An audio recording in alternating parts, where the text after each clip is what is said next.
I want to say that a science that does not diminish the richness of human experience to data on a graph and end up being so reductionism will be incomplete. It has to go to the next level. At the same time, I think a theology that is based on primitive ideas that were born in the Bronze and Iron Age are no longer relevant.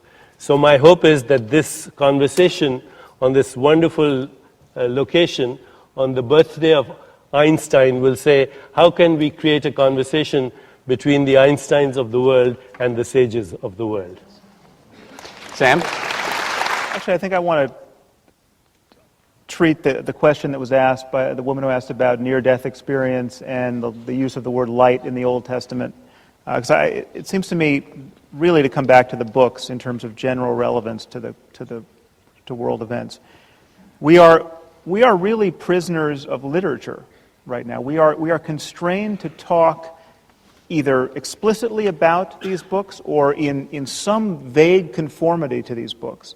And these books were written by people who every person in this room has more access to information and scientific knowledge and just what is now basic common sense than the authors of the Bible and the Quran.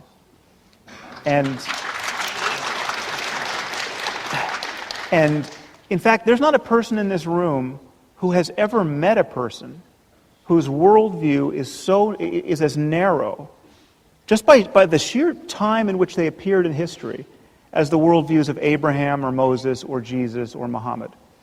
And until we grapple with that fact and honestly talk about honestly commit ourselves to a 21st century conversation about the possibilities of human well-being, we're just going to be at sea, and we're going to be trying to figure out whether we should pass laws about gay marriage and whether we should ban blasphemy at the UN and whether we should allow newspapers to print cartoons about the Prophet Muhammad, and we're going to just be bewildered by the relentless certainties of people who are obviously lying to themselves. In summing up this conversation, and to bring God back into the equation, I'm thinking of some lines by Christopher Fry. The human heart can go to the lengths of God. Dark and cold we may be, but this is no winter now. The frozen misery of centuries cracks, breaks, begins to move. The thunder is the thunder of the flows, the thaw, the flood, the upstart spring. Thank God our time is now, when wrong comes up to meet us everywhere, never to leave us till we take the longest stride of soul men ever took.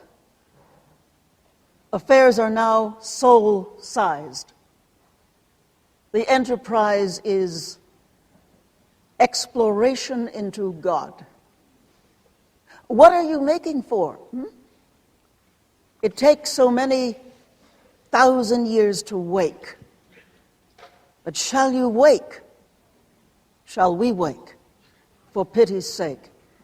And I think that this conversation and the wonderful questions and the exploration is, in one way or another, exploration into God. Not God, but what the ultimate concern, God in capitals, and that we are in that tremendous time in which these are the times and we are the people who will profoundly make a difference as whether we grow or die, and part of it is part of what we've been seeing today, which is the exploration into the meaning, the purpose, the dynamic, the becoming of that which we have called God.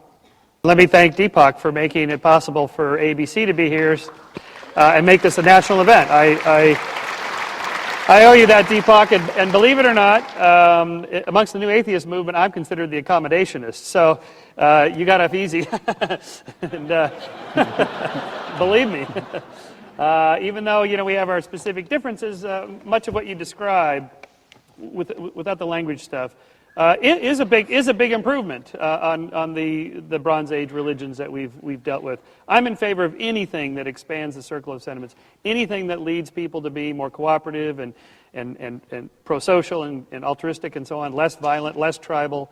And so to the extent that we can do whatever that takes, then I'm in favor of it. It doesn't have to be some particular thing I like, just as long as it works on a pragmatic level to make the world a better place for more people and more places more of the time.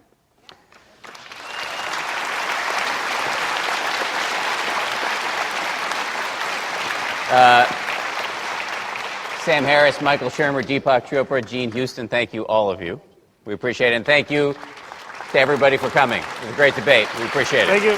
Thanks for coming. Thank you, Dan.